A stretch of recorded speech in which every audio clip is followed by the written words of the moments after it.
Alors nous sommes arrivés ici le 19 juin 2001 et nous avons pris en main notre nouvelle propriété. Il y avait un cadran solaire qui était illisible et à moitié cassé par le temps. On sait qu'il est le plus monumental parce qu'il mesure 2,90 m sur 3,60 m.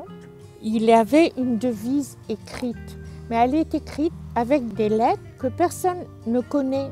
On a tout cherché, les runes vikings, l'arabe, l'hébreu, l'araméen, le syriaque, etc. On n'a pas trouvé. La Société astronomique de France, la Société littéraire de France ont cherché, les cadraniers ont cherché, tout le monde a cherché. Et on ne sait pas qui a créé ça et qui et pourquoi ça a été créé. Puis le four à chaud, pour lequel on a découvert que c'était un monument historique depuis 1971, mais que personne ne s'en occupait. À tel point que 6 mois plus tard, les ferrures sont tombées dans la cour. Et nous avons, avec la Fondation du patrimoine, monté un dossier pour obtenir une aide à hauteur de ce qui pouvait être donné par le Conseil général qui nous avait alloué 5 000 €. Et la commune de Heurteville, 1 000 €, et puis la Fondation du patrimoine, 1% du montant des travaux. C'est le seul survivant, mais il y avait plusieurs fours à chaud. Celui-ci a été construit autour des années entre 1830 et 1860. C'était l'industrie locale.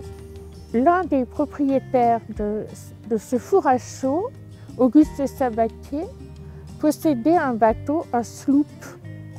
C'est un petit voilier. Et il possédait avec Saint-Denis une partie de la tourbière de Heurteville.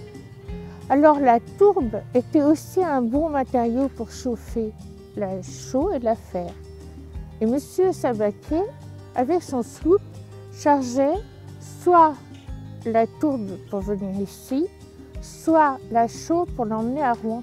Puis après, on a découvert qu'il y avait 2 hectares de terrain à entretenir. Ces jardins en terrasse, construits en 1875, avaient pour but d'être des jardins de culture. Et le sieur Saint-Denis, qui avait fait bâtir tous ces murets pour faire les jardins, les a fait combler avec des différentes hauteurs de terre. Et selon les hauteurs de terre, il pensait planter ceci ou cela. Mais ça s'est avéré très difficile au niveau de l'eau. Nous avons la chance d'avoir une borne qu'on appelle la borne royale. Et cette borne indique d'un côté la fleur de lys du roi et de l'autre rien. Parce qu'ici c'était propriété de l'abbaye de Jumièges et l'abbaye ne possède rien, tout le monde le sait. Ils étaient richissimes mais il ne fallait pas le dire alors, donc rien. De l'autre côté c'est la fleur de lys du roi. Les révolutionnaires ont couché les bornes parce qu'avec la Révolution, ils venaient de gagner le droit de pêche et le droit de chasse.